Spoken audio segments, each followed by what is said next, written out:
Segala kesyukuran kita tujukan kepada Allah di atas segala nikmat, sama ada nikmat dalam bentuk yang kita terima dengan gembira ataupun yang datang dalam bentuk ujian ataupun musibah. Kedua-duanya bagi orang mukmin ia adalah satu nikmat. Yang gembira yang kita seronok terima ia nikmat instan nikmat lah, nikmat segera kan, bersama orang tersayang, dapat makan apa kita suka, berada di sebuah rumah yang selesa, yang instan yang Allah berikan di dunia, alhamdulillah. Manakala nikmat daripada ujian, kita akan tuai kemanisannya tu di akhirat. Dan mungkin antara keduanya, suatu ketika nanti kita akan benar-benar memahami hakikat nikmat yang sebenar apabila kita sabar dengan ujian, apabila kita redha dengan ujian Allah. Kerana nikmat itu datang dalam rupa bentuk pertolongan Allah saat kita menghadapi sakaratul maut. Datang dalam bentuk kebahagiaan dan keselesaan di alam kubur. Sebab saat seperti itu, tidak ada siapa yang boleh mengurangkan sakit sakaratul maut melainkan Allah. Walaupun doktor pakai bius sekalipun tak boleh nak bius diri dia daripada sakitnya sakaratul maut. Begitulah di alam kubur, tidak ada siapa yang boleh menjadikan kubur kita lapang atau sempit melainkan Allah Subhanahu Wa Taala. Begitu juga halnya di akhirat kelak. Dan semua itu hasil daripada kesusahan-kesusahan yang kita lalui, ujian kita lalui di dunia. Allah akan memudahkan dan menyenangkan urusan kita di sana.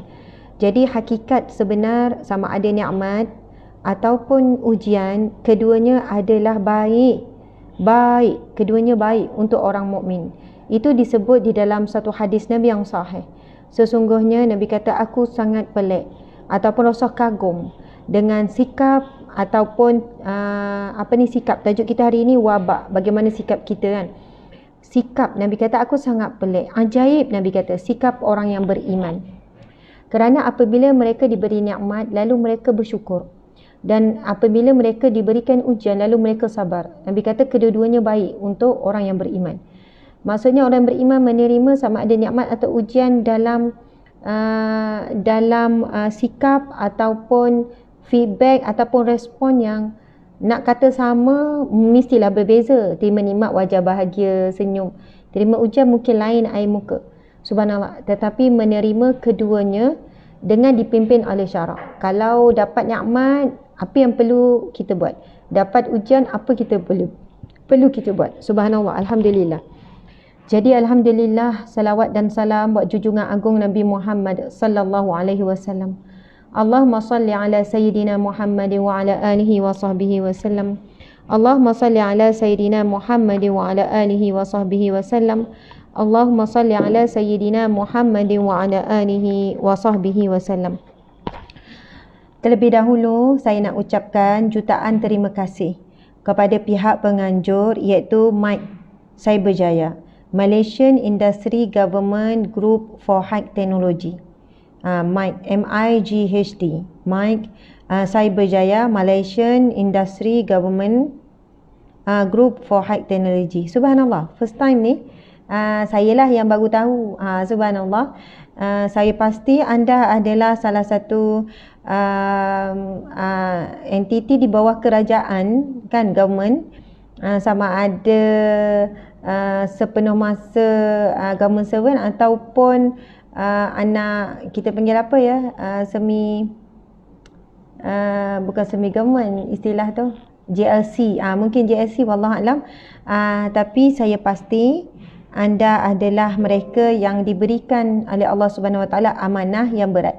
Lagi-lagi dalam musim wabak ni, mungkin anda di kalangan yang tetap terus kena melakukan tugas, kena kejar target.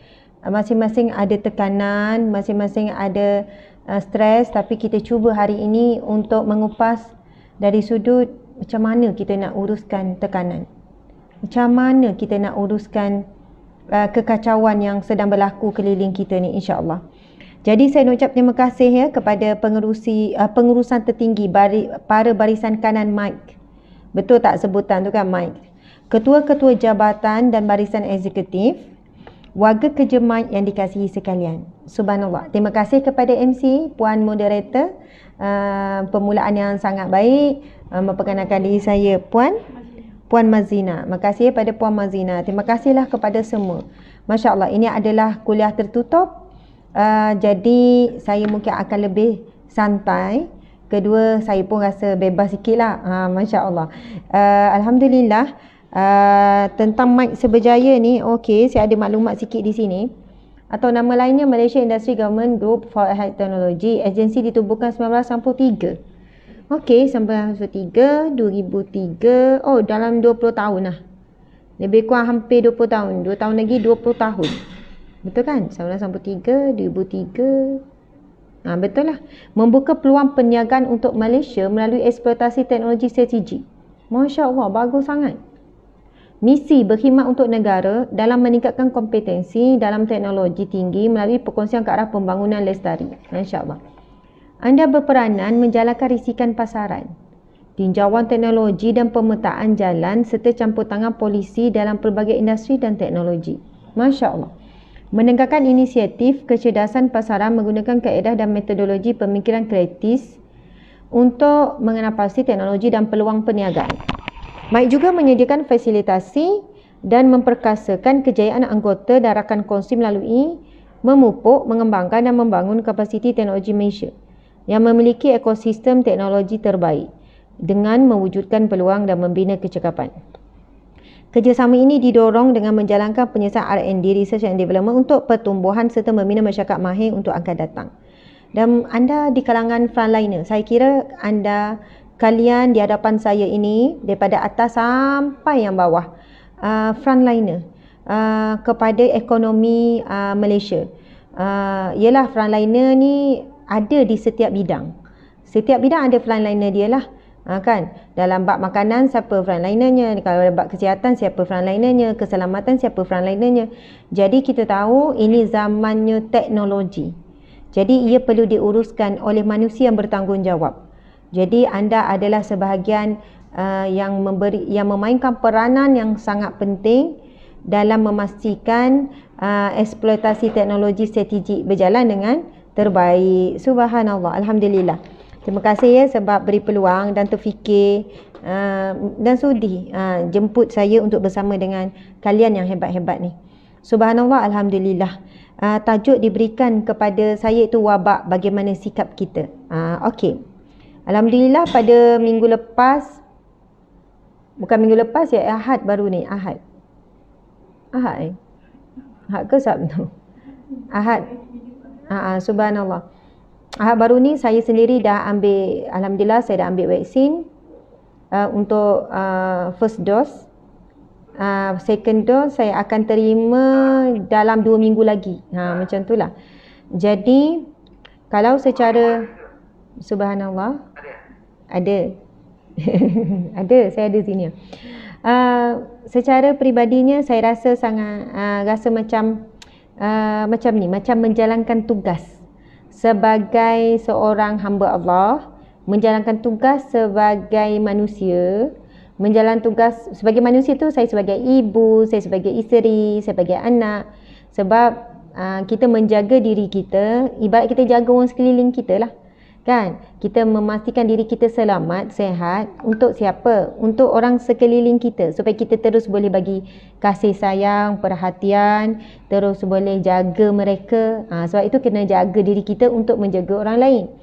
Saya rasa saya menjalankan tauhid sebagai hamba Allah kerana Allah memerintahkan supaya kita menjaga kesihatan. Allah perintahkan kita menjaga nyawa. Dan saya rasa saya menjalankan tanggungjawab sebagai seorang ahli masyarakat ataupun warga negara Malaysia. Sebab itu adalah satu harapan tinggi bagi pemerintah untuk maksimumkan rakyatnya untuk mendapatkan vaksin. Itu adalah salah satu ikhtiar, walaupun not accurate kan, accurate 100%, tetapi percentage tinggi untuk kita dilindungi melalui ikhtiar tersebut sangat tinggi.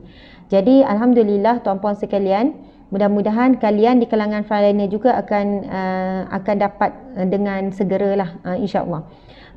Subhanallah, alhamdulillah setakat ini mungkin saya ada side effect yang sangat minimal lah, alhamdulillah. Dan saya boleh ceramah macam biasa walaupun ada sikit masalah gangguan kesihatan, tapi semuanya overall sangatlah baik. Alhamdulillah, subhanallah, muslimin muslimat dimati Allah sekalian. Bila Allah datangkan kita ujian, umpama seperti wabak saat ini, Allah datang bersama dengan pertolongannya. Inna ma'al usri yusra. Sesungguhnya bersama kesukaran, bersama kesusahan, bersama kesempitan, Allah akan bawa kemudahan, kelapangan, jalan keluar. Subhanallah. Allah tidak akan membiarkan hamba-Nya buntu melalui setiap ujian dan cabaran yang Allah beri. Allah berikan melalui pelbagai pertolongan, idea ilham, orang sekeliling dan sebagainya. Masya Allah. Muslimin muslimat dimati Allah sekalian, insya-Allah antara overview, saya mungkin nanti 1 jam kita buka pada soal jawab ya. Kan tak best. Ataupun 45 minit terus nak buka soal jawab pun saya sangatlah gembira. Sebab kalau saya cakap seorang, syok sendiri namanya kan. Mungkin tuan-puan ada soalan yang terbuku nak tanya. Kan? Apa-apalah soalan. Kalau boleh berkaitan tajuk. Kalau tak apa. Kalau kita tengok tajuk kita, wabak, bagaimana sikap kita. Wabak, bagaimana sikap kita. Allahu Akbar. Dan kita boleh tengok sikap orang sekeliling, masyarakat, netizen. Kita boleh tengok sikap pemimpin. Kita boleh tengok juga sikap semua sikap. Kadang-kadang sikap sebenar seseorang tu boleh dilihat apabila ada tekanan. Sikap sebenar tu terkeluar bila mula-mula okey, bila lama tekanan. Dia tahap tekanan satu lagi tempoh tekanan. Tekanan kita hadapi wabak ni dah berlanjutan dari hampir 2 tahun. Subhanallah, ni bulan 6 nak masuk bulan 7. Tinggal lagi lebih kurang 6 bulan, kita cukup 2 tahun. Dan inilah tempoh ujian paling lama bagi manusia seluruh dunia. Kita kan ada fasa ujian, tapi kadang-kadang ujian tu kita boleh lalui selama seminggu, ada sebulan settle ujian tu. Mungkin ini makan tahun, tuan-puan dan puan-puan sekalian. Jadi mungkin sikap kita pun berubah terhadap wabak ni. Peringkat awal dulu, masa bulan 2, bulan 3, masa tengah ni, kita semua dalam keadaan yang insaf kan.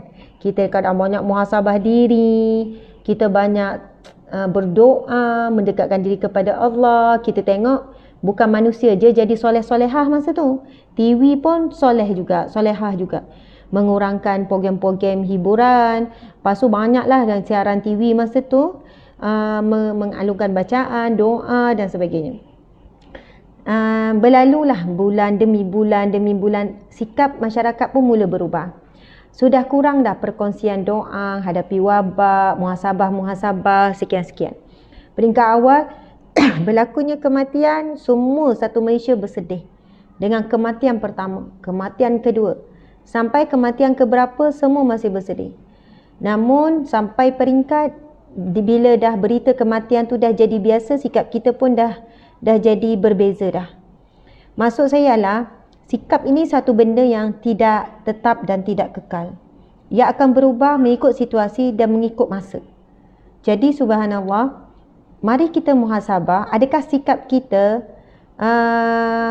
respon daripada musibah yang berat dan panjang dan lama ini semakin baik ataupun sebaliknya.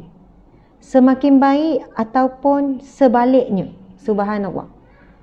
Semakin baik, ciri-ciri sikap yang bertindak balas kepada ujian yang berat dan lama semakin baik. Ciri-cirinya ialah dia semakin mendekatkan diri kepada Allah. Sama ada dari sudut ibadah khusus dia ataupun yang umum. Umum tu mungkin daripada hasil wabak ni dia telah menjadi suami yang lebih baik daripada sebelum ni. Sebab dia rasa anytime je kematian itu berlaku, sebagaimana ramai suami yang dah meninggal dunia yang sehat, tapi dia uji dengan wabak kemudian meninggal. Respon ataupun ciri-ciri orang yang sikap yang baik hasil daripada ujian Allah yang lama dan berat ini, bagi wanita dia jadi isteri yang lebih baik. Dia tahu peluang untuk jadi isteri yang baik adalah sementara hidup. Jadi dia akan lalui hari-hari itu dengan terbaik. Bukan nak suruh jadi terbaik, sempurna, tapi jadilah isteri yang basicnya menjalankan tanggungjawab, dan bila buat salah akui dan minta maaf. Suami pun sama, Masya Allah. Sebab kita nak janji yang kita tak buat salah, kita nak jadi isteri sempurna, suami sempurna, itu janji palsu, penipu, menipu. Kita tak boleh berjanji kita tak buat salah dan kita sempurna. Sebab disebut dalam hadis Nabi, al-insanu la yakhlu anil khati' wa nisyan. Manusia ni takkan sunyi, takkan lari daripada membuat kesilapan dan membuat dosa. Manusia takkan lari, takkan sunyi, maksudnya takkan terlepas. Yang mampu kita buat adalah kita berusaha jadi isteri, suami, ibu ayah, anak, sahabat, saudara, adik-adik yang baik. Dan bila kita buat salah, kita akui dan kita minta maaf. Dan bila orang yang kita buat salah memaafkan kita, settle lah. Saya fikir simple je. Saya selalu cakap dekat suami, bang, saya tak boleh jadi isteri yang terbaik. Kadang-kadang ada perkara yang saya sakitkan nanti awak. Kadang memang sengaja sakitkan. Bukan sengaja macam panggil buruk sendirilah kan. Memang tahu tu salah tapi buat juga macam tu kan. Saya tahu saya tak mampu nak sentiasa manis muka, suara lembut dan sebagainya. Saya mohon maaf dengan awak. Saya mohon awak redha pada saya. Maaf ya, minta maaf ya, minta maaf insya-Allah saya. Ya, one suami kata, "Okey, it's okay." Saya pun minta maaf juga macam tu kan. Kita rasa macam okey, lega, tenang. Maksud saya ialah dengan menjadi isteri pasangan manusia yang baik itu, dengan Allah pun mohon ampun. Dengan Allah, Allahu Akbar, mampu tak kita berjanji, Allah aku janji takkan buat dosa lagi. Baru je lepas berapa jam buat lagi kan. Sebab itu ada wujudnya istighfar, ada wujudnya taubat kan, ada wujudnya mohon maaf dengan Allah. Allah yang afu, Allah Maha Pemaaf, Allah yang Ghafar, Maha Pengampun, Allah yang Tawwab, Maha menerima taubat. Masya-Allah. Sebab benda ni berulang-ulang dalam kehidupan kita, sahabat-sahabat sekalian. Samalah dengan manusia, berulang-ulang kesilapan dan dosa kita. Jadi berulanglah kita memohon ampun, memohon maaf, moga kita mati saat kita sedang dimaafkan. Allahu Akbar, alhamdulillah. Jadi sahabat-sahabat dimata Allah sekalian, bagaimana sikap kita terhadap wabak ni sebagai seorang anak? Adakah kita menghargai saat-saat yang tersisa kita dengan ibu ayah, kalau ada ibu ayah lagi? Bagaimana sikap kita sebagai seorang ibu ayah terhadap anak-anak? Kita manfaatkan tak sungguh masa? Kalau dulu kita kata sibuk ustazah, saya tak ada masa dengan anak-anak. Sibuk ustazah, urusan sana, kerja outstation, kerja sekarang outstation tak ada, itu tak ada. Kita dipaksa oleh Allah untuk berada di rumah. Berada di rumah bersama dengan anak-anak. Allah makbulkan hajat kita dulu kalau boleh nak banyak masa dengan keluarga. Tapi bagaimana sikap kita? Mula-mula mungkin seronok, rasa macam wah ini saat-saat yang ni. Lama-lama ramai orang dah berubah sikap. Antaranya dia dah mula jemu, dia mula bosan, dia mula mengurung diri dalam bilik, duduk layan video-video yang mengarut. Dia mula duduk layan diri saja. Mula tak ambil tahu. Apa yang anak buat, walaupun kecil kesalahan, membangkitkan kemarahan. Sikap makin berubah. Na'udzubillahi min zalik. Tapi kalau masih lagi, alhamdulillah makin baik, makin positif. Yang selama ni tak ada masa nak dengar anak bercerita, borak dengan anak, alhamdulillah mudah-mudahan akan jadi semakin baik. Saya kira ciri-ciri ni kita boleh muhasabah dan nilai diri kita, yang mana jika kita jadi seorang manusia yang lebih baik kepada manusia sekeliling. Hadis Nabi SAW, khairun nas anfa'u linnas. Sebaik-baik manusia adalah yang banyak beri manfaat kepada manusia. Jadi, walaupun dari segi duduk lain kita nampak kehidupan kita semakin buruk. Ni bukan saya nak sebut buruk apa. Contoh kesan pada wabak ni, yelah dulu boleh bercuti, sekarang tak boleh. Dulu boleh pergi makan tempat yang kita suka, sekarang tak boleh. Kan benda yang tak seronok tu. Dulu ada income tambahan, buat kerja part time, sekarang tak boleh claim, dah tak ada part time dah. Dulu gini. Ataupun yelah ada orang mungkin diuji dengan rumah, dengan kena tarik kereta. Tetapi jika sikap itu kita kan, sikap kita semakin baik, saya nak sebutkan anda sebenarnya berjaya. Anda sebenarnya berjaya. Dari sudut material, itu adalah unsur luar. Wabak, ujiannya adalah sebenarnya ujian, dia bertempat di hati kita. Dan bagaimana situasi hati kita? Sabar, redha, bersangka baik, tenang, mengadu kepada Allah, makin bertambah zikir, bertambah fikir, bertambah zikir dan sebagainya. Masya Allah.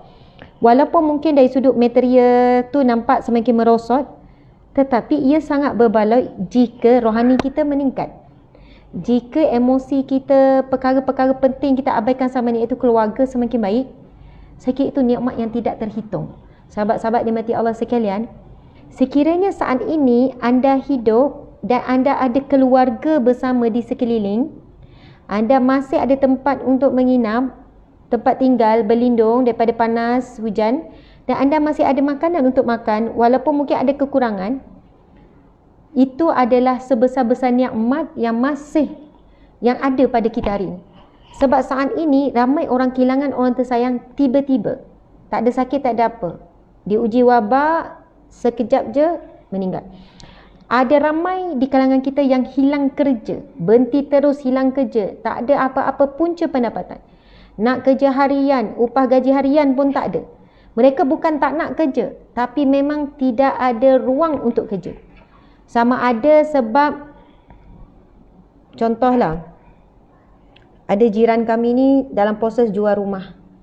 Dia pilot. Dia dulu hidup mewah apa semua, pilot bawah Japan Airlines. Yalah, bawah Jepun tau. Japan Airlines memang high class lah, pilot, high class pilot, sebab luar negara yang hire kan. Lepas tu hampir 2 tahun dah, setahun setengah dah tak fly mana-mana dan zero income. Mereka usahakan apa? Tanam pisang, jual pisang, tanam kelapa, jual kelapa. Yang saya bercakap sendiri dengan orangnya. Dia bagi pisang, lepas tu dalam proses nak jual sebab tak mampu dah nak bayar. Tapi saya jumpa pasangan suami isteri ni dengan senyum. Dengan tak ada masa bercerita tu, tak adalah macam muka sedih, muka moyok, muka Ustazah, tak ada. Ustazah doakan yang terbaik untuk kami ya. Kami sedang usahakan pisang, kelapa, kami ikhtiar macam-macam cara. Dua-dua orang speaking. Saya tak kerti sangat nak balas. Tapi kita tahu level standard kehidupan dia sebelum ini macam mana, boleh dibayangkan. Bagaimana dan mereka mampu mengubah sikap terhadap ujian Allah, wabak yang Allah berikan ni dengan sikap sabar, redha, terus bertahan, terus berjuang. Saya rasa itu adalah karakter sikap yang sangat hebat. Sebab mereka bukan, yelah kalau kita orang biasa hilang sikit-sikit macam tak terkesan sangat. Bagi orang yang dah high level kehidupan gini-gini, tiba-tiba nak betul-betul rendahkan diri, buat kerja yang tak pernah dibuat, kerja kampung, menanam, jual. Saya kata ya Allah, hebatnya, Masya Allah, Subhanallah. Itulah kita sebut daripada sikap, respon kita, daripada sikap kita kepada wabak inilah yang menentukan kedudukan kita saat ini. Sama ada kita tergolong di kalangan orang yang dapat redha Allah dalam ujian ni ataupun dapat murka Allah. Ini berdasarkan hadis Nabi SAW. Dek, ambil buku tu. Buku apa? Sahabat Dunia Akhirat. Minum air sikit ya. Bismillah. Dek, tu dek. Cuba cari yang hadis Nabi tentang ujian tu. Saya ingatlah dari segi terjemahan. Nabi bersabda, sesungguhnya apabila Allah mencintai suatu kaum ataupun Allah mencintai seseorang, lalu Allah akan mengujinya. Allah akan menguji. Sekiranya dia sabar, sekiranya dia redha dengan ujian tersebut, sabar, redha, maka dia dapat redha Allah. Dan barang siapa yang marah ataupun murka, ini hadis riwayat Tirmizi ni. Nabi bersabda, inna 'izamal jazaa'i ma'izamil bala wa inna Allaha idza ahabba qauman ibtalahum faman radiya falahu ridha wa man sakhita falahu sakhat. Yang bermaksud, sesungguhnya besarnya balasan itu sesuai dengan besarnya ujian. Kalau lagi besar, lagi lama ujian, lagi besar, lagi banyak ganjaran. Wa inna Allah idza ahabba qauman ibtalahum, dan sesungguhnya Allah Subhanahu wa taala jika dia mencintai suatu kaum ataupun seseorang manusia, maka dia akan mengujinya. Faman radiya, sekiranya dia redha dengan ujian tersebut, falahu ridha, maka dia dapat redha Allah. Wa man sakhita, dan barang siapa yang benci ataupun marah dengan ujian tersebut, falahu sakhat, maka baginya kemarahan dan kemurkaan Allah. Tuan-tuan sekalian, apa respon kita, itu yang kita akan dapat. Ini sangatlah penting untuk kita pasak dan ingat selalu jadi benteng kita. Apa yang kita respon terhadap ujian Allah, kita akan dapat balik. Jika kita respon, kita redha, maka kita dapat redha Allah. Tuan-tuan sekalian, dapat redha Allah, dapat syurga Allah. Dapat redha Allah, Allah akan tolong kita. Allah akan hantar dan berikan pertolongan. Dapat redha Allah, Allah akan selesaikan masalah kita. Masya Allah. Dan itulah di antara perjuangan hidup kita nak dapat redha Allah. Sebab kita pasti akan mengakhirkan kehidupan ini dengan kematian. Allah Subhanahu Wa Taala berfirman, Bismillahirrahmanirrahim. Ya ayyatuhan nafsul mutmainnah. Wahai jiwa-jiwa yang tenang. Irji'i ila rabbiki radiyatan mardiyah. Kembalilah kepada Tuhanmu dalam keadaan kamu redha dengan Tuhanmu. Redha dengan ketetapan ujian Allah, redha. Dan kamu juga mardiyah, kamu juga diredai oleh Allah. Fadkhuli fi ibadi, maka masuklah dalam kalangan hamba-hambaku. Wadkhuli jannati, masuklah ke dalam syurgaku. Subhanallah, jelas firman Allah itu. Allah menyebutkan tentang wahai jiwa yang tenang. Allah memanggil jiwa yang tenang. Siapa jiwa yang tenang? Radiyah, iaitu jiwa yang redha kepada Allah. Allahu akbar, subhanallah. Dan jiwa yang begini akan dipanggil wadkhuli fi ibadi, masuklah di kalangan hamba-hambaku yang redha ni, hamba-hambaku yang soleh ni, engkau tergolong di kalangan ini. Wadkhuli jannati, dan masuklah ke dalam syurgaku. Subhanallah, muslimin muslimat dimati Allah sekalian. Ujian yang sama, pada waktu yang sama, bentuk yang sama, COVID-19 ni lah, semua terkesan. Yang membezakan adalah respon, sikap. Bagaimana kita bertindak balas dengan ujian Allah, inilah yang membezakan di antara kita. Dan perubahan ataupun respon itu melibatkan dua lah. Respon sebagai hamba kepada Al-Khaliq. Respon sebagai hamba kepada Al-Khaliq, iaitu Allah yang Maha menciptakan.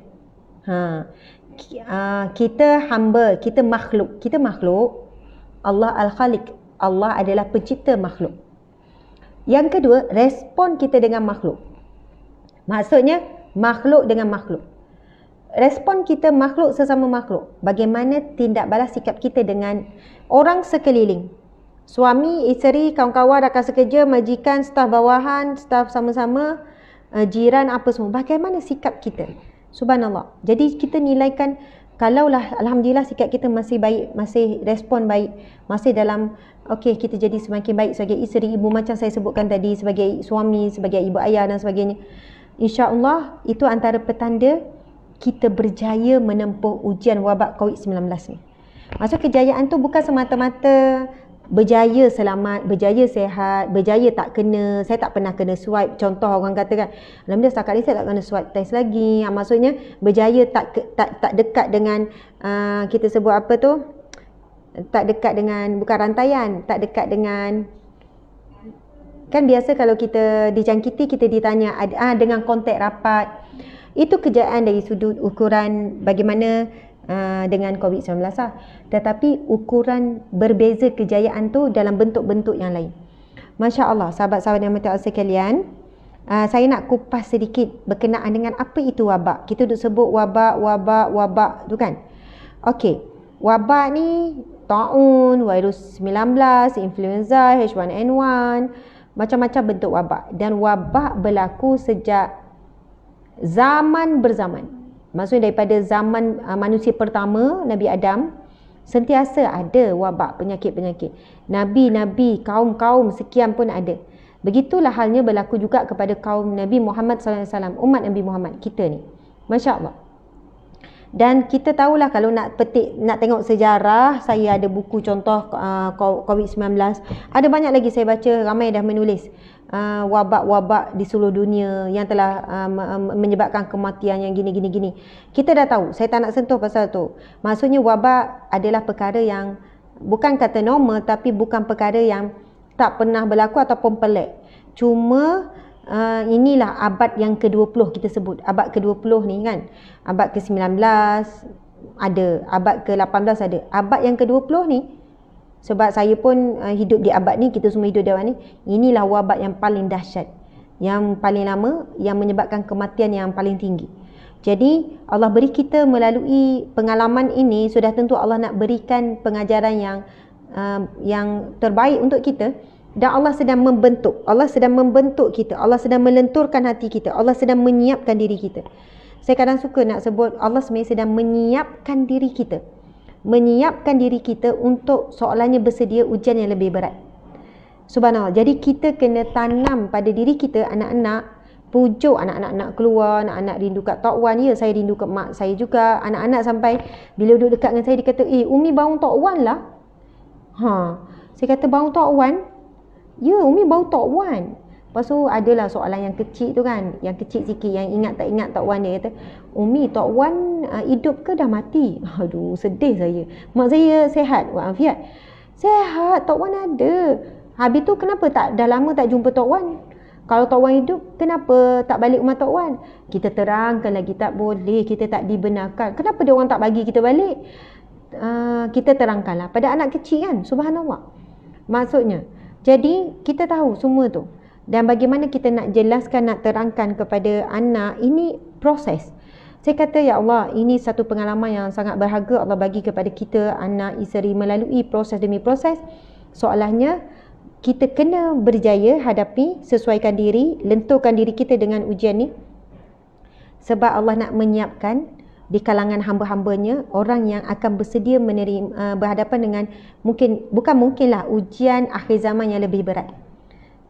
Yelah, kita tahu ujian dajjalnya, kebulurannya, macam-macam lah ujian-ujian, keluarnya Dabah, keluarnya Ya'juj Ma'juj. Kita tak boleh bayang semua tu, tapi semua tu jelas dalam Al-Quran, dalam hadis Nabi dan sebagainya. Jadi sebab itu kita soalannya tak ada pilihan, melainkan berjaya. Semua orang nak berjaya kan? Semua orang nak dapat, kalau pekerja, anugerah pekerja cemerlang. Dalam ujian Allah, kita mesti dapat anugerah, dapat hambanya yang diredai oleh Allah. Allahu Akbar. Ia bukan sesuatu yang mudah. Kalau macam kedudukan saya sekarang,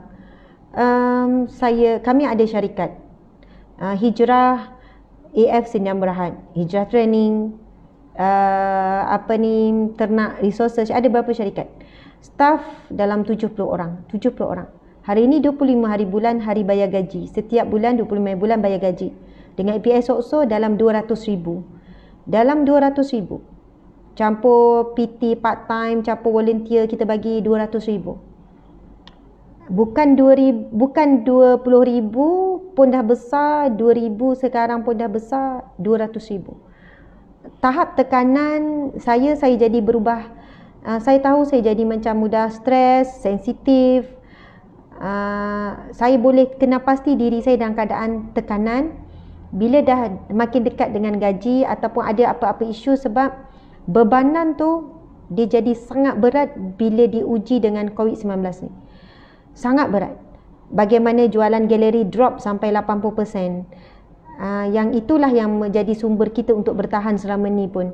Samalah dengan ujian-ujian bertimpa-timpa dari kanan, kiri, atas, bawah. Diasak ujian tu. Subhanallah, ditekan-tekan oleh Allah Subhanahu Wa Taala melalui macam-macam instrumen lah cara Allah uji kita. Tapi bagaimana kita tetap teguh untuk bersangka baik dengan Allah, berdoa, meminta jalan keluar, petunjuk. Alhamdulillah, walaupun getih sangat kami menempuh setahun setengah ni dalam keadaan wabak ni, dalam keadaan staff begini dengan kos operasi, itu belum masuk kos operasi. Ustazah, ramainya staff sampai 70 orang, mereka buat kerja apa? 20 orang untuk kerja NGO. Mereka buat kerja NGO, lebih 20 orang buat kerja handle NGO sahabat amal care. Pergi bantar bantuan, santuni. Allahu Akbar. Sangat banyak apa yang mereka buat. Sangat banyak. Sebahagian lagi bahagian unit media, unit penyelidikan, ada unit ekonomi. Subhanallah. Dan bahagian pentadbiran. Subhanallah, tuan-puan sekalian, kita yang dibayar gaji, kita ada tekanan kita kan? Ada tekanan kita. Subhanallah. Tapi bayangkan jika kita berada di tempat yang membayar gaji.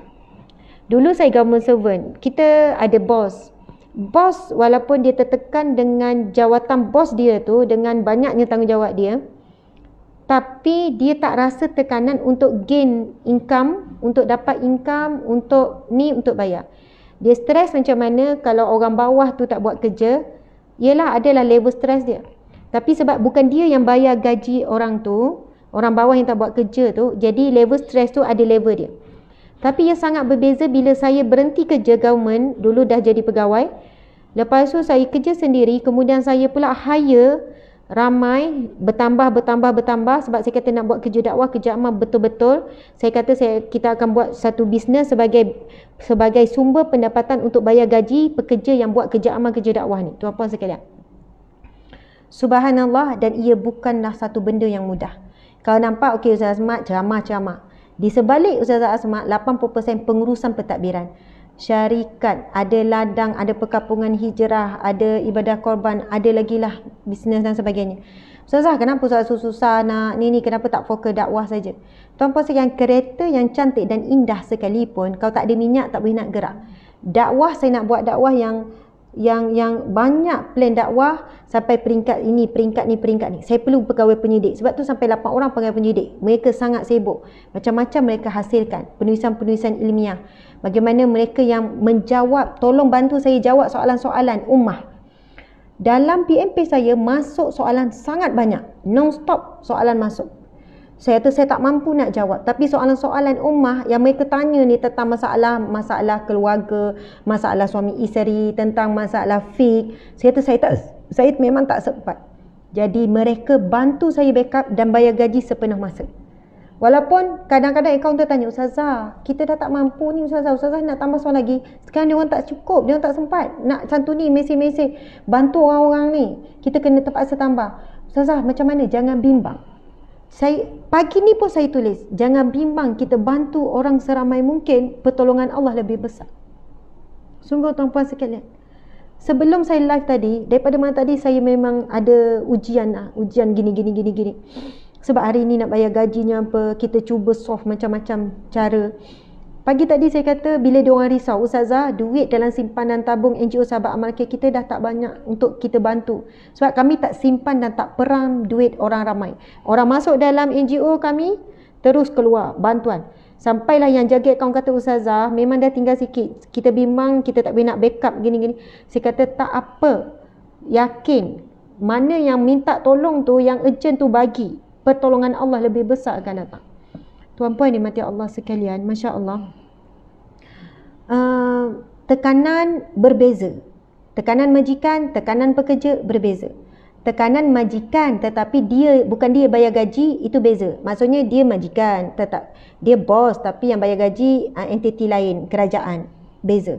Tapi bila kita bos dan kita jugalah yang usahakan untuk cari duit untuk bayar gaji pekerja, tekanan level tu lagi tinggi.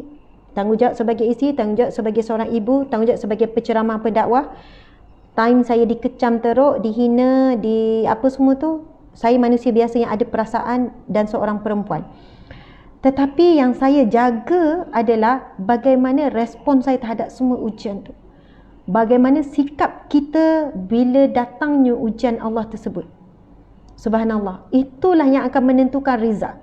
Itu akan menentukan hujung hasil daripada ujian Allah bagi. Kita pernah dah hadapi ujian apa? Masa ambil exam SPM. Kita dah tahu tekanan macam mana. Sebab kita tahu SPM tu sangatlah penting. Kalau bagi kita rakyat Malaysia ni, penentulah hidup masa depan SPM tu. PSR okey lagi lah, PMR okey lagi lah, gini-gini kan. Dan lepas kita masuk universiti pun, tak ada pun exam yang paling dahsyat melebihi SPM. Kan kita exam semester tu pun, walaupun masa ambil master ke, ambil ni, tekanan SPM tu ingat-ingat saya lah lagi dahsyat, lagi takut. Sebab kita memang diberi gambaran, belajar daripada tingkatan 1 memang SPM. Dan kita hadapi ujian itu dengan apa? Dengan persiapan kan. Dan tempoh tu, dan sementara nak menunggu result. Subhanallah. Sama ada kita dapat result yang biasa ataupun berjaya, semua itu tergantung bagaimana usaha kita sebelum tu kan, bagaimana sikap kita dalam menghadapi ujian SPM tu. Jadi saya selalu sebut kepada suami, saya kata, bang, saya nak berjaya dalam ujian Allah ni. Saya nak berjaya. Walaupun kadang staf tanya, Ustazah, macam mana kita nak, akauntan tanya, Ustazah, memang kita dah tak ada untuk gaji bulan ni, bulan 6 ni, Ustazah, negatif. Kita negatif. Dalam masa sama kita ada hutang 300,000, 400,000 macam tu kan. Kita ada komitmen dengan pembekal sekian-sekian. Walaupun barang tu tak habis jual lagi sebab kita ambil sebelum ni. Tiba-tiba lockdown. Kita ada ni, lepas tu negatif. Akaun kita negatif. Saya jawab, insya-Allah kita akan berjaya hadapi ujian ni. Mesti ada jalan keluar. Insya-Allah. Sampai beberapa hari sebelum, alhamdulillah Allah beri jalan keluar. Walaupun jalan keluar tu bukanlah yang bukan kita suka. Seperti mana kita bayangkan. Kita nak jalan keluar yang lebih mudah lah. Walaupun jalan keluar itu sukar untuk kita pilih, tetapi alhamdulillah tetap ada jalan keluar. Dan hari ni, walaupun akauntan tanya semalam, Ustazah ada nak potong allowance ke? Ada nak potong gaji? Tak. Bagi penuh macam biasa. Saya tahu mereka semua memerlukan. Bukanlah bayar gaji yang tinggi-tinggi sangat macam orang lain, semuanya sederhana. Subhanallah. Lalu akauntan selalu doakan, moga murah rezeki Ustazah, moga. Bukan rezeki saya, rezeki kita semua. Saya perantaraan saja. Subhanallah, muslimin muslimat sekalian. Saya bercakap bukan sebab saya penceramah ya. Oh, Ustazah ceramah, cerita-cerita bagi tahu orang, tak. Saya cakap sebagai manusia yang saya sendiri tidak lari daripada diuji Allah, ditekan daripada pelbagai penjuru, tak lari. Subhanallah.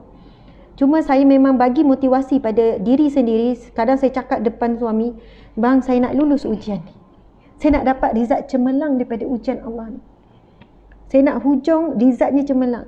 Kalaulah kita nak result cemerlang masa belajar, saya pun nak cemerlang. Hasil daripada ujian Allah ni, saya nak dapat result cemerlang. Maksud cemerlang, dapat redha Allah. Maksudnya resultnya adalah dapat redha Allah. Syaratnya redha dengan Allah. Redha. Jangan petikaikan, ya Allah, kenapa ya Allah? Aku kan banyak tolong orang, kenapa aku jadi macam ni?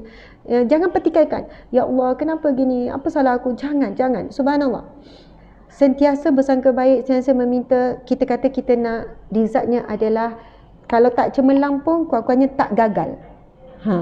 Jangan gagal, tuan-puan sekalian. Ciri-ciri orang yang gagal dengan ujian Allah, dia marah, dia maki hamun, hidupnya penuh dengan keluhan, dia banyak menyalahkan orang sana, orang sini, dia meninggalkan ibadah, dia rasa macam Allah tak tolong dia tak solat, dia tak tutup aurat, dia putus asa dengan rahmat Allah. Na'udzubillah min zalik.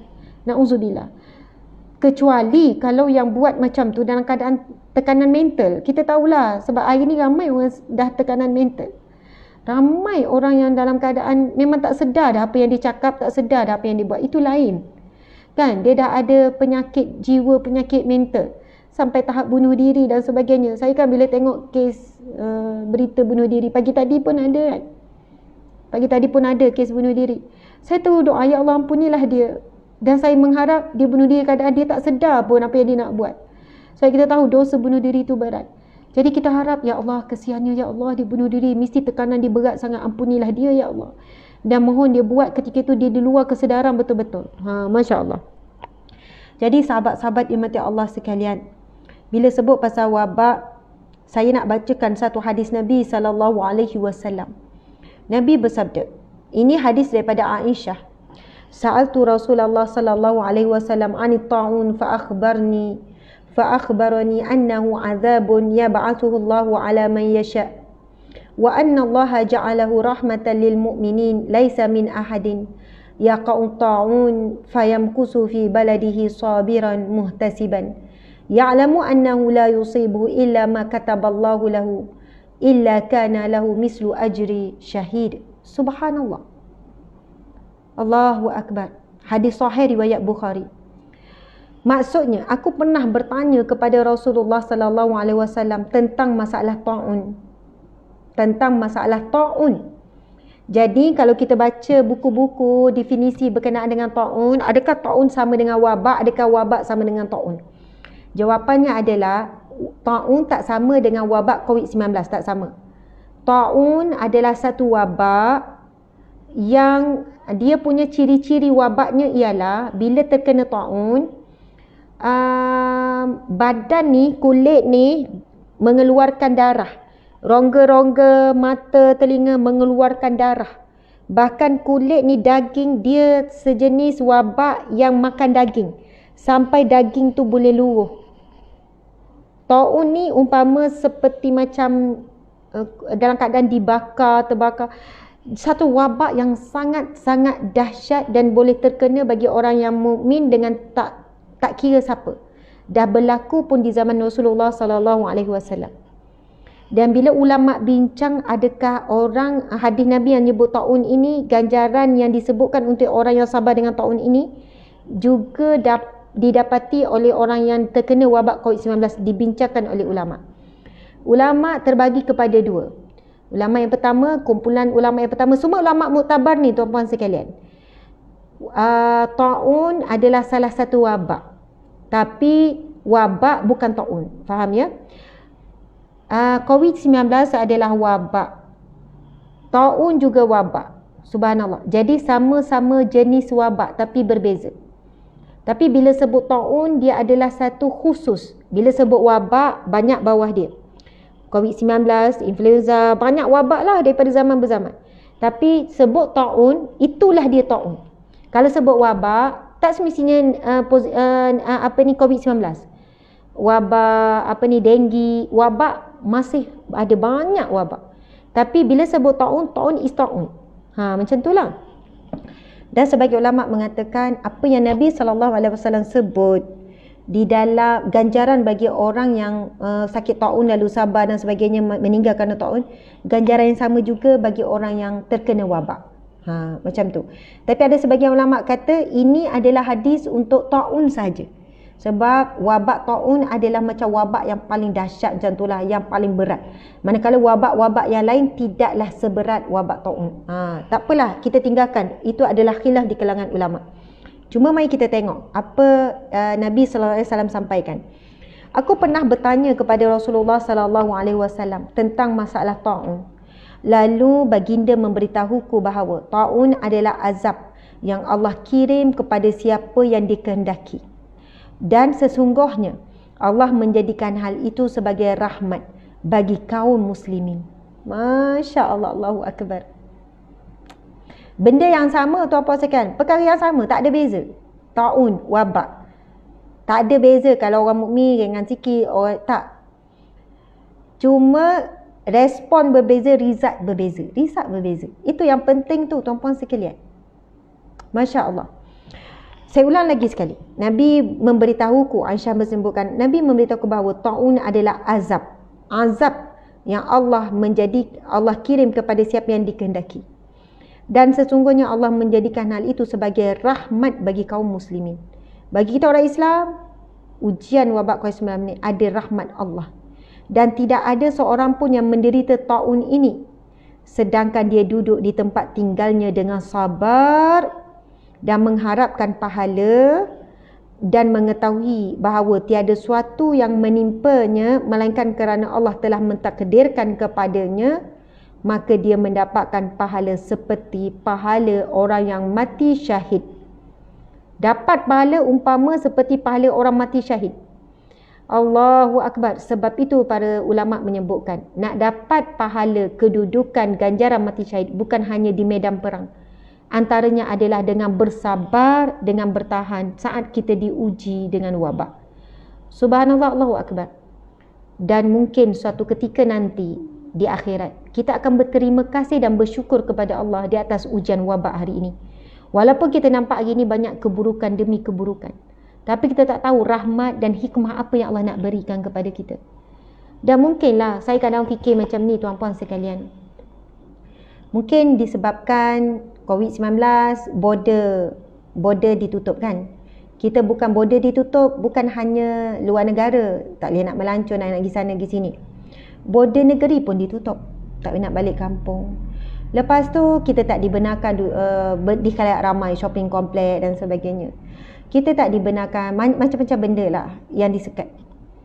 Kadang-kadang saya fikir Allah sebenarnya nak lindungi dan sekat kita daripada banyak keburukan. Allah tahu kita semakin lalai. Kalau dibiarkan saja, tak berhenti-henti kita membazir dalam hidup. Pergi sana, pergi sini, makan sana, makan sini, kejap buat program dinner, kejap buat program yelah macam-macam lah tuan-puan sekalian. Dan saya dapati diri saya sendiri pun lebih banyak berjimat, lebih banyak safe. Subhanallah. Dan banyak clearkan barang-barang rumah. Kalau saya lah, itu kecil, contoh kecil je lah. Tapi bagi saya macam, sama ni saya tak sempat buat benda ni. Saya duk ceramah orang, kena muhasabah, ada banyak tak pinggan mangkuk, ada tak baju-baju, ada tak kasut-kasut. Tengok sebab kita semua akan dihisap. Cakap pandai tapi masa tak ada, tak terbuat. Tapi subhanallah, seronoknya sampai ketika bila saya nak agihkan lagi pinggan mangkuk, dah tak ada. Bukan tak ada untuk saya guna. Saya ingat ada lagi yang, kan dulu kahwin orang bagi pinggan mangkuk, lepas tu kita ada beli-beli kan, lepas tu tak guna simpan. Seronoknya bila dah agih-agih, lepas tu kan, sampai masa kita ada jumpa, adalah kita pergi, saya kata, nanti ya saya nak bagi, insyaAllah ada tu pinggan mangkuk yang saya rasa saya sayang tapi saya tak guna. Saya balik-balik, saya kata, bang, ni je tinggal yang mana kita guna je ni ya. Tak ada dah, yang lain semua dah dibagi dah. Oh yang ni, set-set tu, ada bagi. Saya kata, oh dah tak ada, okey. Cek baju pula. Saya kata, banyak ni je baju kita. Dah separuh dah bagi orang. Baju anak pula. Oi, saya rasa macam senang hati. Bukan senang hati nak mati. Maksud saya tak adalah takut sangat nak mati. Takut, semua orang takut nak mati. Jadi saya fikir-fikir, banyaklah hikmah bagi orang yang mencari hikmah. Duduk sorting tu, sorting ni. Sebab saya kata, okey, bekas cukup-cukup ni je. Jangan membazir, jangan tambah lagi lah tapui-tapui apa semua. Ya Allah, subhanallah. Bagi orang yang mencari hikmah, dan saya fikir kenapa Allah tak bagi kita pergi sana, pergi sini gini. Ialah kita tak tahu keburukan apa yang Allah sedang lindungi kita. Kita nampak kita ni sekarang diuji dengan wabak COVID-19. Yang kita tak nampak cabaran-cabaran dan bahaya yang lain kita tak nampak. Tapi Allah Maha mengetahui. Mungkin Allah lindungi kita dan anak-anak. Dan mungkin, memanglah sebut mungkin ni banyaklah kemungkinannya. Bukan kalau-kalau, mungkin. Cara saya bercakap dengan suami saya cerita, saya nak positifkan diri. Saya kata, bang, mungkin kan kalau anak kita pergi sekolah, anak kita terpengaruh, lepas tu jadi perangai tak elok. Jadi anak kita ni setahun tak pergi sekolah, jadi kalau buruk kita lah, sebab tak ada pengaruh lain, pengaruh kita. Macam tu lah. Kalau tak sama ni kita ni duk risau dia berkawan dengan siapa, pengaruh sini, gini-gini kan semua. Jadi mungkin Allah pun lindungi anak-anak kita ni. Kita tahu bahaya apa ada dekat luar sana. Kan, bahaya apa sekian-sekian. Sekarang anak depan mata duduk dalam rumah, jadi kita sendiri jaga keselamatan. Jadi Allahu Akbar. Yang kita nampak dari segi zahirnya, macam itulah. Sebab itu lama-lama bila kita fikir, kita tahu, ya Ustazah bolehlah cakap macam tu sebab Ustazah okey, sebab ada orang diuji teruk. Saya bercakap umum sebab saya tahu ujian masing-masing berat. Ada yang sampai bercerai-berai, ada yang jadi mangsa dera suami, mangsa dera seksual, macam-macam. Ada yang anak jadi mangsa sumbang mahram ibu ayah. Sebab ni lah, sebab duduk berkurung apa, suami layan video lucah, layan dadah apa semua, anak isteri jadi mangsa. Allahu Akbar. Kes-kes macam tu sampai kepada saya. Tu saya kata macam saya akan mampu memberikan perkongsian, kan, memberikan motivasi umum. Kalau nak pergi deep kepada satu-satu situasi, itu tidak mampu. Cuma untuk kita kuatkan, ada hikmah ni. Dan masa sama kita berjaga-jaga kemungkinan berlaku. Kalau seorang ibu, seorang isteri dah nampak perubahan sikap suami tak terkawal, kena buat sesuatu. Kan, sama ada dia berusaha untuk pindah, pergi jumpa report polis, keadaan suami macam tak terkawal, dia dah mula nak ganggu saya. Dan saya ada kes yang lagi dahsyat, tuan-puan sekalian. Anak rogol ibu. Dan kes ni sebenarnya nak kata rare sangat, nak kata banyak tak, tapi ada. Wanita yang ibu mesej anak lelaki sendiri yang melakukan harta kutuk pada dia. Anak yang lain pula isap dadah, anak yang ni pula bawa balik ni. Sebab banyak faktor tekanan. Ada tu ibu yang sangat baik, ada anak 10 orang, kecil-kecil, saya ziarah sendiri depan mata saya, anaknya comel-comel baik-baik. Suami pula dah putus asa dengan hidup. Sebab yelah PKP, hilang kerja. Dia kata, saya tak tahu Ustazah, suami saya macam dah tak nak berusaha apa-apa dah. Sebab apa yang dia usulkan semua tak jadi. Dia duduk, habis tu suami buat apa dengan anak 10 orang kecil semua ni? Suami saya tak buat apa, dia layan diri dia tak hiraukan saya, tak hiraukan anak, dia minta duit kerana dia pukul sepak terajang saya, sumpah seranah saya. Lepas tu pergi jumpa kawan, lepak, isap rokok apa semua. Saya kata, ya Allah, kenapa dia berubah macam tu? Saya tak tahu. Dia kata dia tertekan, dia bosan, dia serabut. Lepas tu, Ustazah, saya tak ada pilihan, saya mesti tetap kuat. Anak pegang baby umur 3-4 bulan, saya kena kuat Ustazah. Lepas tu ada anak lelaki tingkatan 1 rasanya. Ya Allah, matangnya depan mata saya, dia uruskan adik-adik yang kecil apa. Dia kata, Ustazah, ni lah anak saya yang jaga. Lepas tu mana yang besar lagi? Ustazah, anak saya ada yang sakit mental, duduk di rawatan hospital sakit jiwa. Sebab apa? Tekanan Ustazah. Dia bijak, tapi sebab dia dapat selalu cemerlang, tapi sebab saya dah tak mampu nak bayar sekolah dia apa semua. Dia tekanan mental Ustazah. Dia memang sebenarnya jangkaan pelajar cemerlang sebab dia memang selalu dapat nombor 1 skor. Jadi Ustazah, saya kesian, anak saya tak boleh nak teruskan belajar apa. Lepas tu dia stres, dia tekanan, dan sekarang dia dirawat dalam wad sakit jiwa. Macam mana tuan-puan sekalian? Saya bila saya kata, ya Allah Puan, Ustazah doakan saya, moga saya terus kuat. Puan cari rezeki macam mana? Saya jual kerepek, saya jual ni. Ya Allah, bila saya sebut macam ni, hari Jumaat yang mulia saya akan mesej dia lepas ni. Bukan semua orang yang saya akan mesej personal WhatsApp. Tapi ada kes yang berat-berat yang saya sendiri nak santuni daripada NGO, saya memang akan sentiasa bagi semangat, bagi support untuk dia teruskan kehidupan. Kadang dia kata, ustazah, saya mesej ustazah sekejap, ustazah tolong beri saya kata semangat. Puan, memang kita transfer, saya bantu, apa semua ni kita bantu daripada sumbangan orang ramai. Kadang-kadang dia mesej, ustazah tolong kuatkan saya je, saya letih ustazah dengan anak-anak, dengan suami macam ni dengan ni. Subhanallah, muslimin muslimat dimati Allah sekalian. Tapi dia wanita yang baik, waktu tutup aurat dengan semua, solehah, kuat solat, kuat baca Quran. Dan saya dapati Allah beri dia rezeki tak putus. Walaupun tak banyak, tapi sentiasa ada rezeki untuk anak. Dia buat apa tu, karipat gulung, bukan? Yang ada serunding tengah. Karipat pusing, bukan karipat pusing. Popia pusing. Serunding. Sedap. Ya, popia pusing tu. Memang sedap. Sekarang beli banyak-banyak, selalu support. Tu apa saya, itulah yang dia masak. Dia buat hari-hari untuk menjana pendapatan, tapi itu pun suami selalu menzalimi dia. Tuan-puan dimati Allah sekalian. Kalaulah dia tanya, ustazah, apanya rahmat Allah? Kalau orang macam ni, ibu yang kena perkosa oleh anak, kalau tanya saya soalan kan, apa rahmat Allah pada saya, ustazah? Apa kebaikannya? Kalau ustazah kata ada hikmah, apa hikmah ustazah anak buat macam ni pada saya?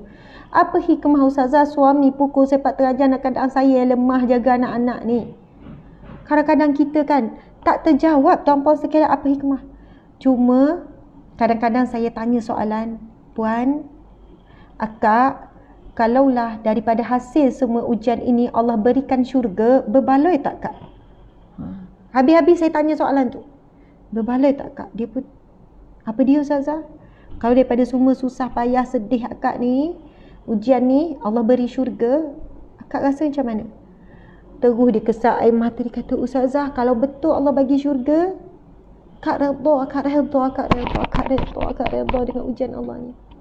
Kalau betul Allah bagi syurga, ustazah, alhamdulillah. Semua kesusahan yang dia lalui di dunia ini berbaloi untuk syurga Allah, ustazah, berbaloi.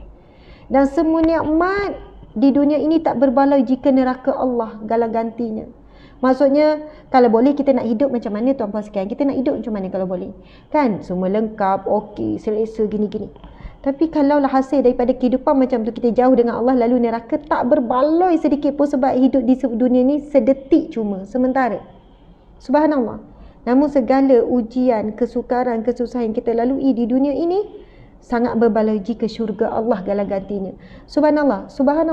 Itu firman Allah Subhanahu wa taala, innama yuwaffas sabiruna ajrahum bighairi hisab. Sesungguhnya pahala sabar itu tidak ada batasan ganjaran pahala yang Allah nak berikan. Salamun alaikum bima sabartum. Salam sejahtera ke atas kamu disebabkan sabar kamu. Orang yang sabar akan terima salam sejahtera daripada Allah dan para malaikat ketika dia masuk ke dalam syurga. Innallaha ma'as sabirin. Allah bersama dengan orang yang sabar. Orang yang sabar kedudukannya bersama dengan Allah Subhanahu wa taala. Allah mencintai orang-orang yang sabar. Subhanallah, Allahu akbar. Dan sabar tidak akan datang bergolek, tuan-puan sekalian. Takkan duduk saya saja, ustazah buat apa tu, tengah sabar.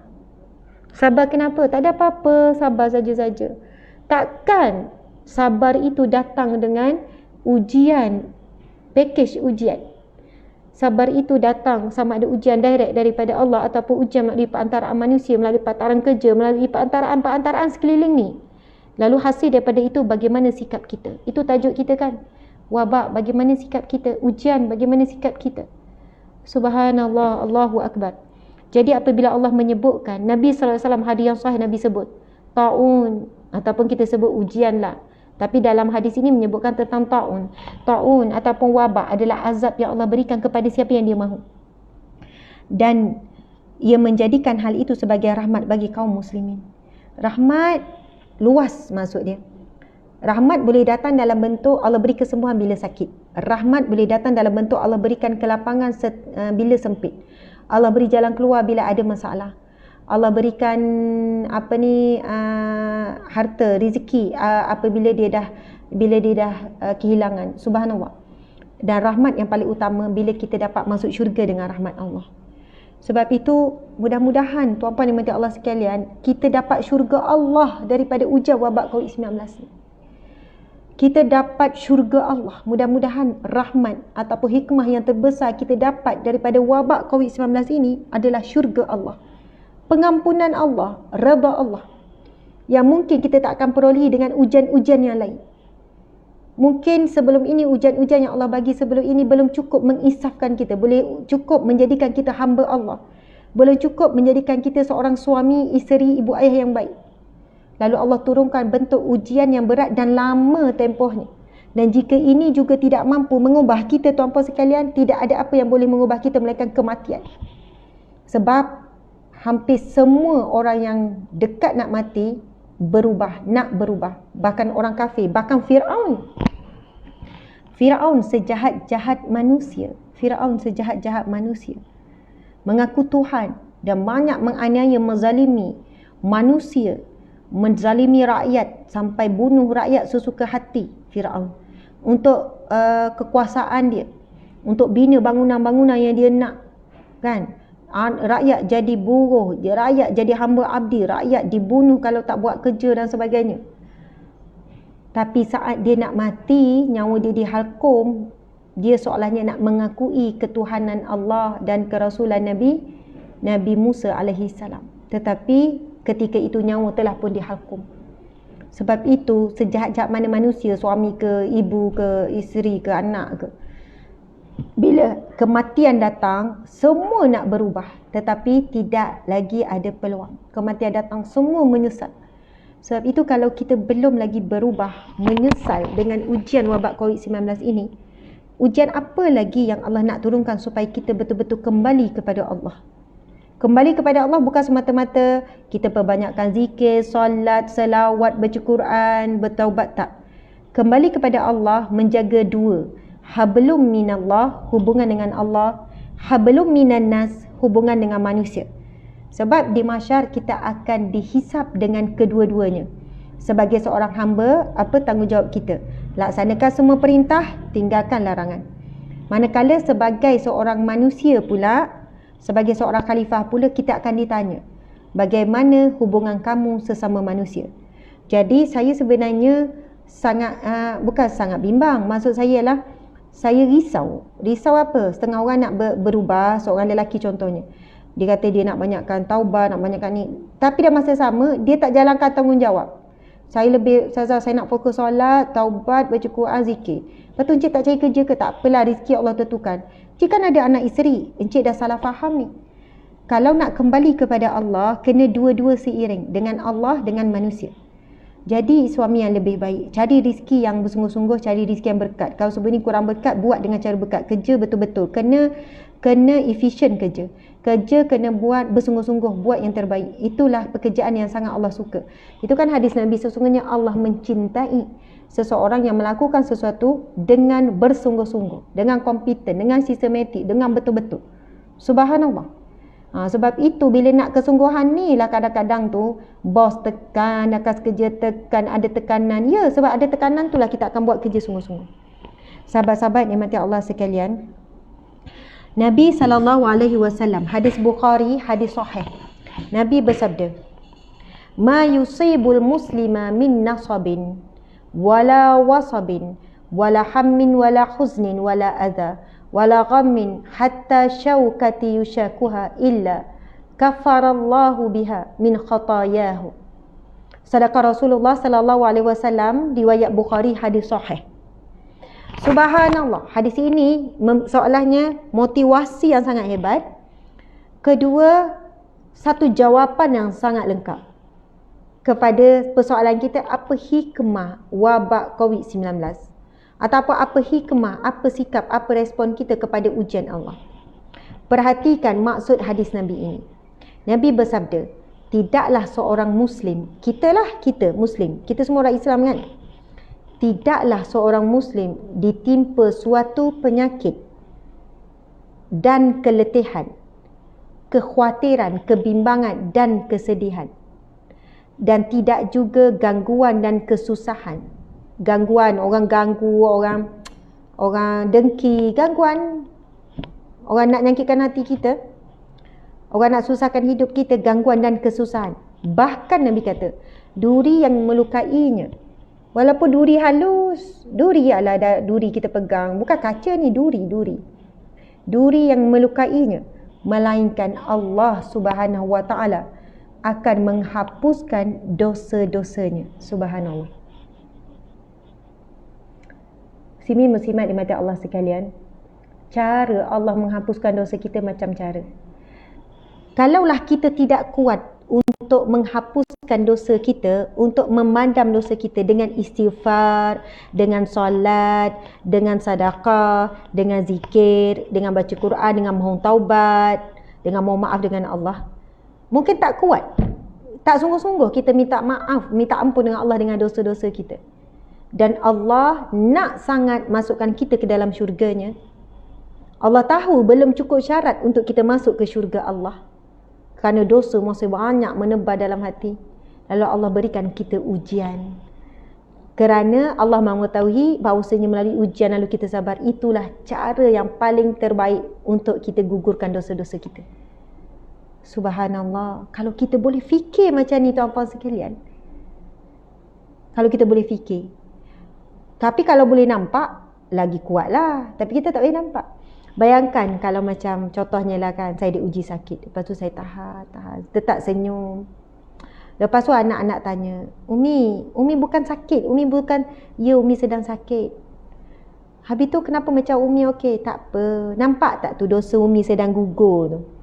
Contohlah kan. Nampak tak tu dosa Umi sedang gugur? Nampak tak?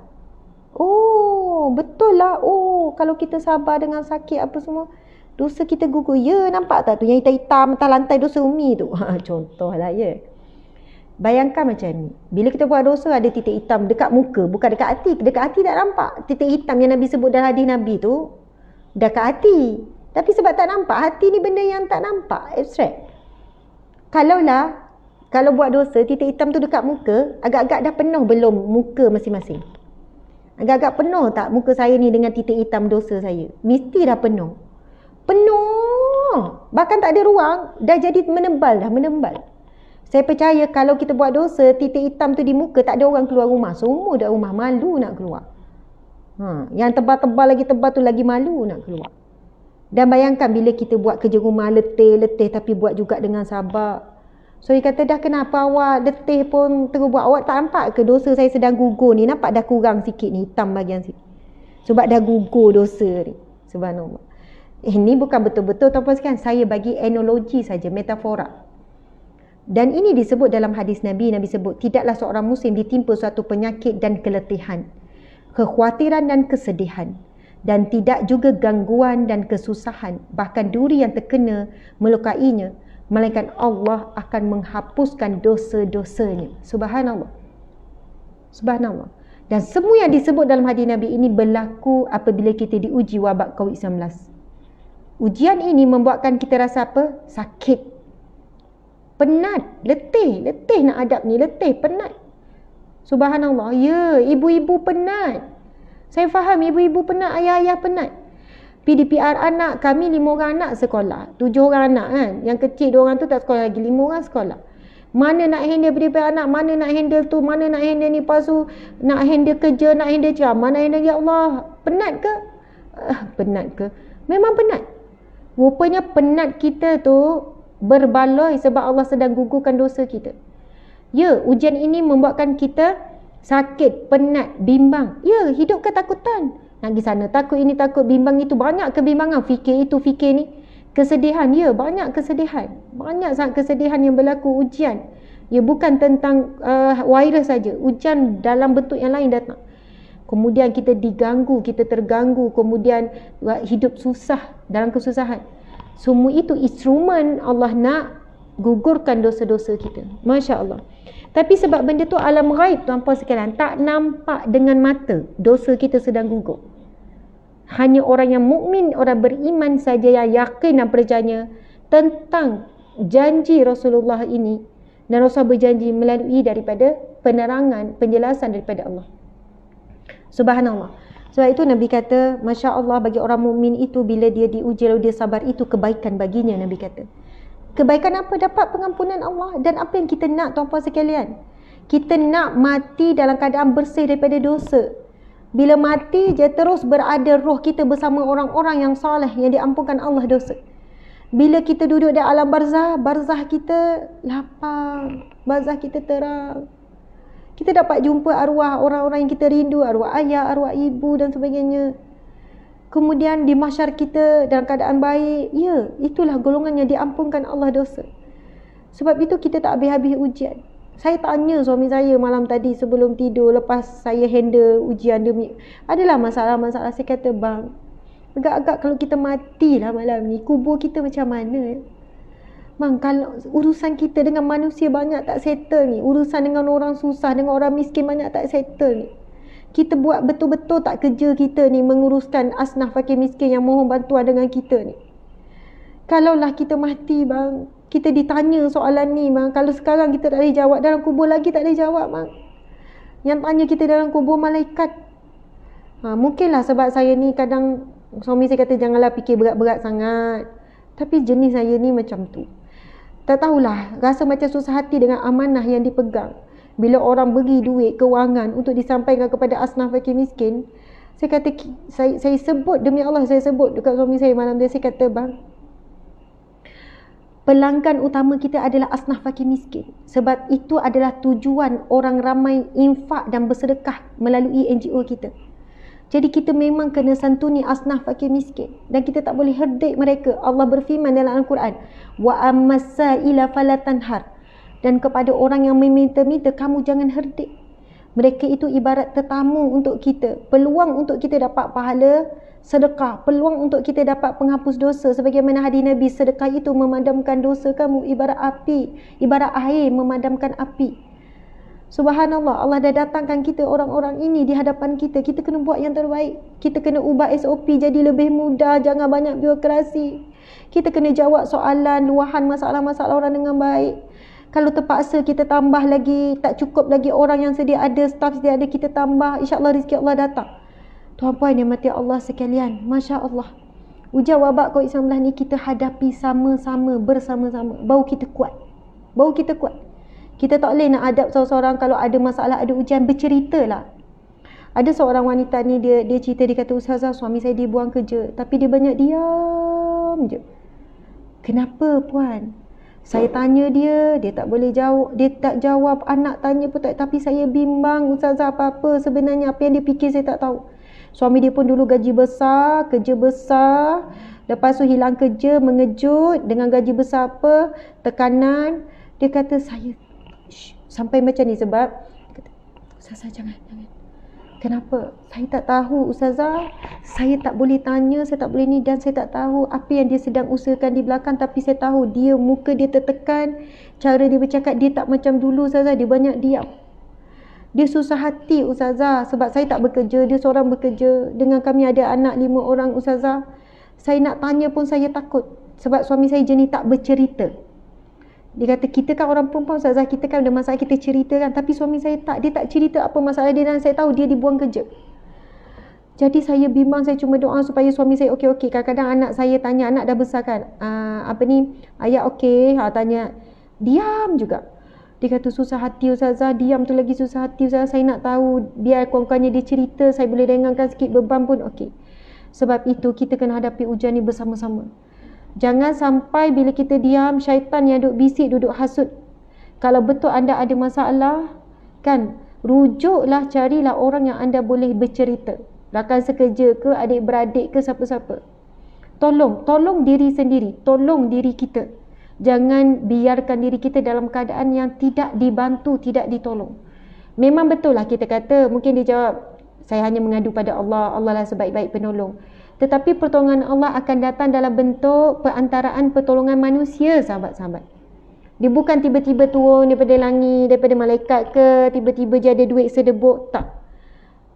Antara ciri-ciri ataupun tanda-tanda doa, rayuan, permohonan kita tu diterima oleh Allah, dia disusuli dengan ada usaha tindakan yang benar. Contoh macam ni. Sebelum ni kita usaha sendiri, tak minta tolong Allah. Usaha-usaha tak jadi, ikhtiar tu ikhtiar ni macam-macam lah kita buat. Ataupun jadi juga tapi tak seperti mana kita bayangkan. Tapi sebagai hamba, pertama minta pertolongan, doa dengan Allah. Ya Allah, antaranya doa surah Al-Kahfi ayat yang ke-10. Rabbana atina min ladunka rahmah wa hayyi lana min amrina rasyada. Ya Allah, kurniakanlah kepada kami dari sisimu rahmatmu. Wa hayyi lana min amrina rasyada. dan sempurnakanlah bagi kami, bagi urusan kami ini petunjuk-Mu ya Allah. Jadi kalau sebelum ni buat rancangan bisnes dengan akal sendiri, dengan belajar sana belajar sini, rasa bijak, rasa hebat, dan memang tak salah pun rasa-rasa tu kalau betul kan, kita pun plan. Tapi sekarang ubah cara, minta petunjuk dengan Allah dulu. Mudah-mudahan apa ikhtiar yang kita buat selepas itu adalah min amrina rasyada, petunjuk daripada Allah. Allah akan hantar orang yang tepat, idea yang tepat, kaedah yang tepat, untuk supaya walaupun kita rancang itu biasa saja tapi berjaya dengan cemerlang. Sangat berbeza tindakan hamba menyertakan Allah dengan tidak. Bila kita buat sesuatu, minta pertolongan dengan Allah, minta ilham daripada Allah, minta tolong dengan Allah, sudah tentu result dia sangat berbeza. Sebab Allah yang mengawal semuanya, sahabat-sahabat sekalian. Akuilah kita lemah, la haula wala quwata illa billah, tiada ada daya, tiada upaya melainkan kekuatan daripada Allah. Kita nak angkat satu jari pun tak mampu, nak kelipkan mata pun tak mampu. Akui kita lemah.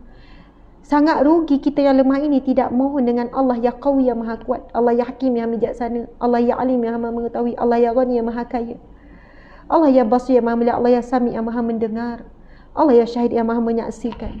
Semua yang berlaku terhadap hidup kita. Subhanallah, Allahu Akbar.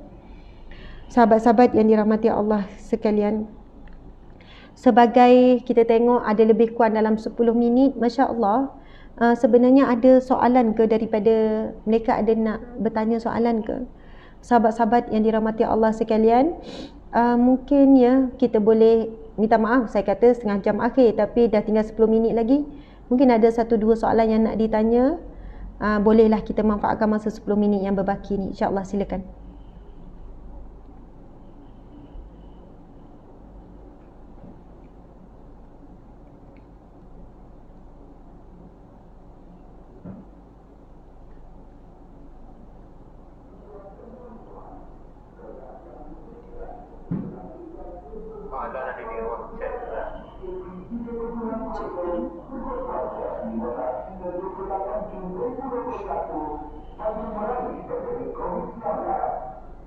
Ada soalan di ruangan chat Zaza. Hello.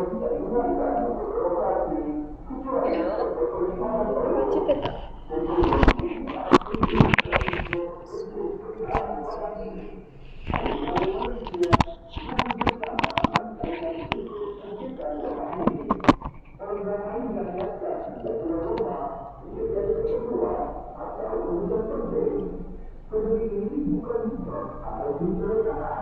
Macam mana Puan? Minta maaf, soalan ada dekat mana?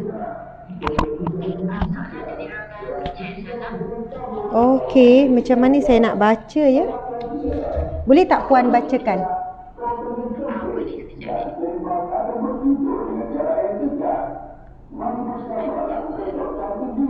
Ini bising. Sorry ya. Sebab macam ada ni, taman ni ada orang-orang untuk beri peringatan tentang COVID-19. Tapi dia nak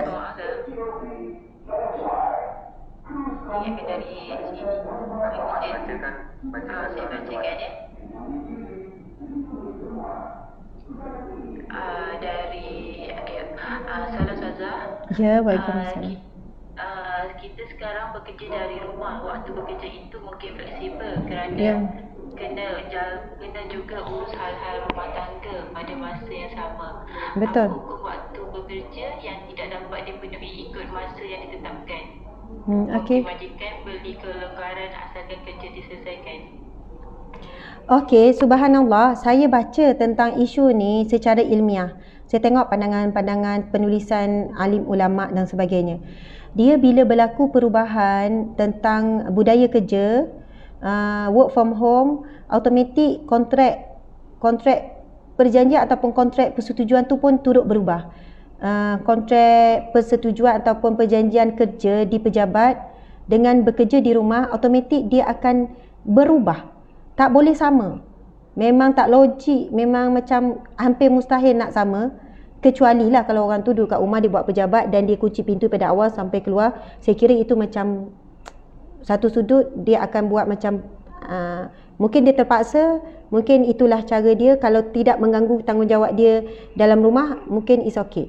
Tetapi memang automatik dah berubah kontrak sefahaman. Dia perlu ada kontrak sefahaman. Jadi Masya Allah, secara umum saya suka beri penerangan untuk menenangkan semua pihak majikan dan juga pihak pekerja kan. Jika bertembung tanggungjawab dengan tanggungjawab, ia tak kira satu pengabaian tanggungjawab. Macam tu. Contoh, kita waktu kerja pukul 8 hingga pukul 5. Dalam tempoh yang sama, kita ada tanggungjawab untuk menguruskan PDPR anak. Ada tanggungjawab untuk menyediakan makan minum keluarga. Ada tanggungjawab untuk mandikan anak, tukar pampers anak. Ada bertembung tanggungjawab dengan tanggungjawab ni maka ia bukan pengabaian tanggungjawab. Bukan kata menggunakan waktu bekerja untuk perkara lain, tak. Sebab itu pun tanggungjawab yang tak boleh diberikan kepada orang lain.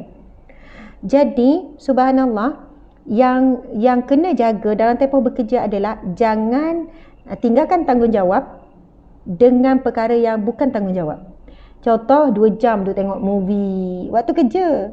Lepas tu sambung tengok Korea lah, itulah. Lepas tu duduk scroll duduk. Pergi sana, pergi sini, benda yang dia sepatutnya mungkin minta kebenaran kalau dia jujur. Bos, saya ada urusan, mungkin dalam sejam saya keluar untuk ni. Jadi waktu ni mungkin boleh buat begitu. Kalau tak, bos kata, tak perlu cakap. Kalau ada urusan, yang penting kerja awak siap, okey. Okey, pertama, kita kena faham tanggungjawab, bila bertemu tanggungjawab, ia bukan pengabaian tanggungjawab. Tapi kalaulah dia tak dibuat tanggungjawab itu pada waktu yang dia bekerja, tetapi dia buat kerja-kerja yang tak sepatutnya dia buat, bukan tanggungjawab, dia boleh je buat hujung minggu, boleh je buat malam, contoh kan, bukan waktu bekerja. Jadi itu kita kena fikir, bimbang ia akan kesan kepada berkat atau tidak. Yang kedua, bagi saya sama juga. Saya sekarang ni contoh majikan, ada staf kerja work from home. Dulu kami pejabat, maksudnya ikut waktu pejabat, lagi senang monitor. Dia orang duduk kat pejabat, bila saya minta okey nak ni sejam lagi ni. Tapi bila work from home, kontrak sefahamannya adalah yang penting kerja kamu siap. Saya cakap siap-siap, yang penting kerja kamu siap, ikut deadline. Saya tak ada masalah kamu buat apa pun, walaupun benda tu mungkin bukan benda yang yalah, maksudnya jangan buang masa, jaga jugalah masa, keberkatan tu. Maksud saya janganlah buat perkara ni, tapi kalau ada urusan-urusan penting kamu boleh saja. Jadi saya berlepas diri dan saya tak nak mengikat pekerja sampai pekerja rasa macam dalam keadaan yang was-was, serba salah. Jadi bagi saya, kebanyakan yang work from home dengan bos, dia dah ada sefahaman, yang penting deadline dan kerja yang diberikan siap. Contohnya, ada orang yang dia tak buat kerja bersungguh-sungguh, 8 jam baru siap kerja, tapi kerja yang sama dibuat oleh orang yang kedua 2 jam dah siap. Dia buat tekun sungguh-sungguh, betul-betul. So dia dah jimatkan masa bekerja. Selepas dah waktu tu, bila dia tanya bos, tuan ada apa-apa lagi tak? Kerja tu saya dah siapkan. Kalau tuan puas hati, kalau okey. Kalau tak, tuan boleh bagi tahu, saya akan perbaiki. Contoh macam tu lah. Jadi, bila dia dah settle, maka saya kira kalau bos kata tak ada apa-apa, okey dah.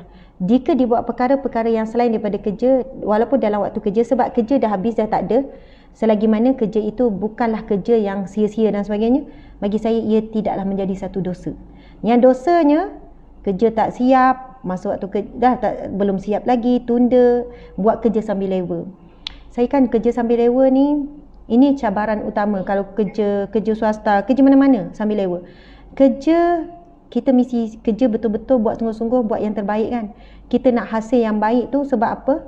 Sebab itulah yang kalau orang sebut macam ni, kalau siapa yang sebut tak apa, buat je setakat yang mampu, yang penting ikhlas.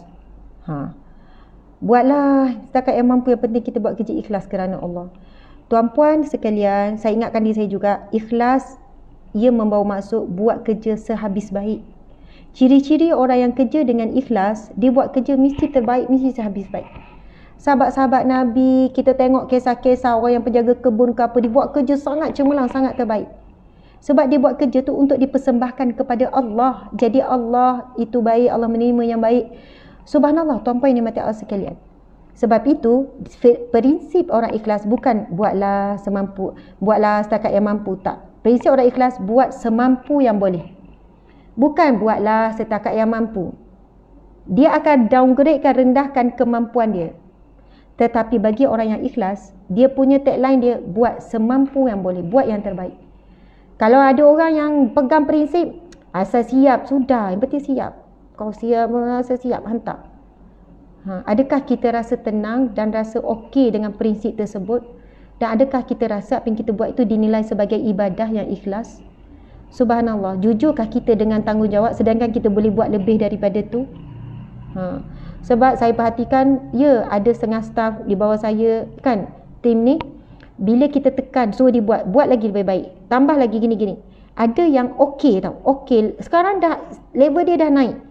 Bila dia buat je, wow, hebat, okey, terbaik, kamu dah sampai. Tapi nak sampai tahap tu memang kena sabar ni, ditekan, kena ulang, kena reject, kena ni. Tapi ada yang tak sabar. Ada yang kita bagi task, kita kata ustazah tak boleh terima, kamu kena buat balik, tambahkan ini. Ada yang tak boleh terima, berhenti kerja ada. Kita bagi time base dan sebagainya. Jadi tuan-puan dimati Allah sekalian, kita work from home, kita ada kontrak sefahaman dan kontrak perjanjian yang berbeza. Kerja siap, okey. Lepas tu jangan tak bertembung tanggungjawab dengan tanggungjawab, maka ia bukan pengabaian tanggungjawab. Jadi ringankanlah, permudahkanlah kedua-dua pihak.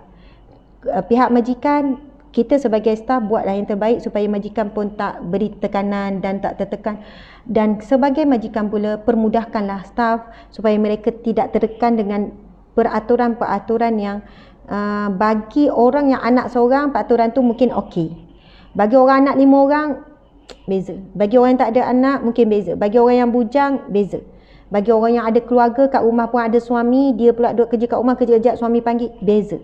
Jadi tekanan tu semua tu berbeza, dan kita sebagai pekerja kalau ada masalah, beritahu majikan.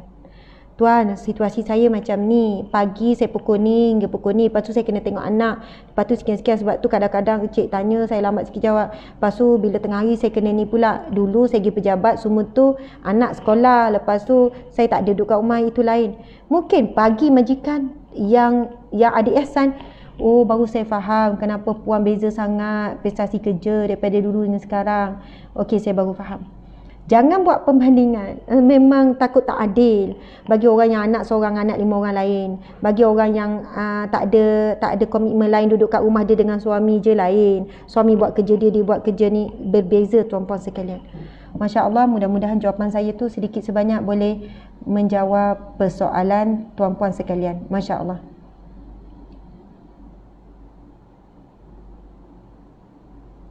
Subhanallah. Saya kira penutup, saya tutup ke ataupun ada satu soalan lagi? Mazrina? Hello, sorry tutup. Ada beberapa soalan lagi Ustazah. Okey, silakan. InsyaAllah. Okey, saya bacakan. Macam mana kita nak redha Ustazah? Apa yang kita perlu buat untuk redha? Apa makna redha yang sebenar? Sebab hati manusia ini sentiasa berbolak-balik. Okey, antara ikhtiarnya adalah subhanallah, kita amalkan satu zikir yang diajarkan oleh Rasulullah sallallahu alaihi wasallam. Nabi bersabda, barang siapa yang membacanya 3 kali pada waktu pagi dan 3 kali pada waktu petang, maka dia berhak dapat redha Allah di mahsyar kelak. Nabi sebut dia akan dapat redha Allah di mahsyar kelak. Maksudnya bukan di mahsyar je lah, dapat redha Allah di dunia juga. Zikir tu berbunyi, raditu billahi rabba wa bil islami dina wa bi muhammadin nabiyyan wa rasula. Maksudnya adalah, aku redha Allah sebagai Tuhanku. Aku redha bahawasanya Islam agamaku. Aku redha bahawasanya Nabi Muhammad sallallahu alaihi wasallam itu nabi dan juga pesuruhmu. Jadi sahabat-sahabat yang dimati Allah sekalian, zikir ini kalau kita fikir mudahnya nak dapat redha Allah. Baca 3 kali pagi ke petang dapat redha Allah, senang. Tuntutan zikir itu yang jadi cabaran kita. Bila kita zikir, aku redha Allah sebagai Tuhanku, itu adalah ikrar ataupun declaration kita. Soalannya kita sebut, kita redha Allah sebagai Tuhan, Allah sebagai pentadbir, Allah sebagai pengurus. Maka kita redha bahawasanya Allah Subhanahu Wa Taala berhak menetapkan apa saja yang dia nak tetapkan. Kan, berhak menentukan. Jadi apabila Allah dah menetapkan ketetapan dia terhadap kita, jadi kita redha Allah sebagai Tuhan. Kemudian bila kita sebut aku redha Islam sebagai agamaku, bermaksud kita redha Islam sebagai cara hidup, bukan agama. Kamu agama apa? Islam. Islam adalah cara hidup. Satu agama yang mengurus dan mengaturkan kehidupan manusia. Jadi automatik bila kita mulut kata redha dengan Islam, redha dengan apa aturan agama, kita pun kena ubahlah kehidupan kita. Sebagaimana mulut kita kata redha. Kalaulah kita kata, cikgu saya setuju dengan semua peraturan sekolah ni, saya setuju, saya sokong, saya setuju, saya redha dengan, setuju tu redha lah, saya setuju dengan peraturan yang cikgu sebutkan. Esok anak dia tak pakai baju sekolah. Encik kata encik setuju dengan etika pemakaian kita ni, kenapa encik anak tak pakai baju sekolah? Saya tak setuju dengan peraturan. Ini hak asasi manusia. Kita bebas nak pakai apa saja, yang penting tutup aurat contoh.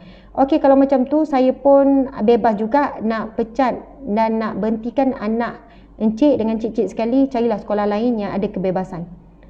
Maksudnya itu peraturan dunia tuan-puan sekalian. Pun kita boleh terima. Untuk apa? Supaya kita boleh hidup dengan baik lah. Kan? Anak boleh sekolah dengan baik, hidup dengan baik. Kalau orang kata saya tak redha lah lampu merah ni. Contohlah kan. Sebab tak ada orang ni, patut boleh jalan je. Malam-malam pukul 2 ni kan. Kenapa ikut patutnya? Okey. Tuan-puan dimati Allah sekalian, once kita kata kita redha Islam sebagai agama, ia menuntut kepada kita mematuhi segala peraturan yang ditetapkan oleh Allah. Allah tetapkan etika pakaian macam ni, etika makan minum macam ni, etika bergaul macam ni, etika buang tangga macam ni. Jadi kalau betul redha, maka ikutlah segala peraturan. Dan kami redha bahawa Nabi Muhammad itu Rasul dan juga pesuruh Allah. Subhanallah. Jadi kita redha dengan sunnah Nabi untuk diikuti. Kita redha dengan apa yang Nabi sampaikan. Nabi ada contoh tauladan yang kita perlu pertahankan, perlu kita follow. Jadi sahabat-sahabat, antara kesan zikir ni pagi dan petang, insya-Allah kita akan sangat makin lama makin mudah untuk redha dengan Allah. Redha tu bukan sekadar pada lidah. Macam soalan penanya, kan berbolak-balik, kadang tak tahulah redha ke tak. Tak tahu Ustazah, saya sebenarnya redha ke tak? Saya marah, adakah maksud saya tak redha? Saya ada baca satu penulisan buku, seorang ulama ni menyebutkan, dia kata, tidak semestinya orang yang mengeluh itu dia tidak redha, dan tak semestinya orang yang diam itu redha. Saya rasa macam, hebat mendalamnya kata-kata ni. Saya fikir. Saya kata, saya rasa lega satu. Saya rasa lega. Sebab saya banyak juga macam, bukan mengeluh. Dengan anak-anak kan, mulut bunyi. Kenapalah macam ni, kenapa? Umi dah buat ni, penat kamu ni. Maksudnya, kadang-kadang bukanlah orang yang banyak bising, yang mengeluh-ngeluh tu, menunjukkan dia tak redha. Dan bukan sebenarnya diam tu bermaksud dia redha. Sebab mungkin dia diam, tapi dalam hati memberontak, dalam hati macam komplain, dalam hati ni mengutuk, macam-macam lah. Sebenarnya tak redha betul-betul pun, tapi dia diam. Jadi saya kadang saya sebut, saya kata ni bukan Umi tak redha ni, tapi Umi nak bagi peringatan ni. Ni bukan Umi tak redha, ni Umi nak cakap ni. Bang, ni bukan sebab jadi saya kata tak semestinya bising ni tak redha. Macam nak sedapkan hati. Sebenarnya soalan tu soalan yang biasa orang fikir, orang yang berfikir akan fikir. Aku ni sebenarnya dah redha belum dengan Allah? Aku ni sebenarnya betul ke aku redha? Aku tak tahulah. Tuan-puan dimati Allah sekalian, amalkanlah zikir tu 3 kali 3 kali petang. InsyaAllah kita benar-benar tergolong di kalangan orang yang redha. Sebab kita ikrar setiap hari. Aku redha Allah Tuhanku. Maksudnya redha segala ketetapan Allah. Aku redha Islam ini agamaku. Redha segala peraturan. Ya, obey. Kita taat, kita patuh. Aku redha bahawasanya Nabi Muhammad itu pesuruh dan Rasul. Subhanallah. Jadi lama-lama insya-Allah kita dapat jawapan. Kita dapat ketenangan. Masya-Allah. Jadi sahabat-sahabat dimati Allah sekalian, saya tak tahulah ada berapa lagi soalan. Bolehkah kalau kita berhenti setakat ini? Kalau dah sejam setengah, saya pun sebenarnya ada urusan lain. Betul, ada urusan lain. Pukul 12 saya ada mesyuarat.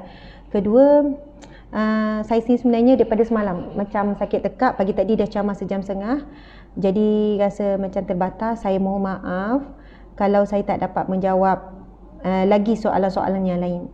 Sekarang kita dalam pukul 11.40. Jadi tak apa ke, kalau setakat ini sahaja. Kalau boleh, saya nak ucap terima kasih banyak-banyak dan saya mohon maaf banyak-banyak di atas kekurangan kesilapan. Saya harap apa yang saya sampaikan ada manfaat. Kemudian harap tidak berlaku salah faham dalam penyampaian saya dengan waktu dan juga keterbatasan kosakata. Macam itulah. Keterbatasan ilmu dan kekurangan saya dalam menyampaikan dengan cara yang lebih mudah untuk difahami. Saya mohon maaf banyak-banyak. Saya mendoakan semoga kita semua sentiasa dalam perlindungan Allah, kasih sayang Allah, redha Allah, pengampunan Allah, pertolongan Allah.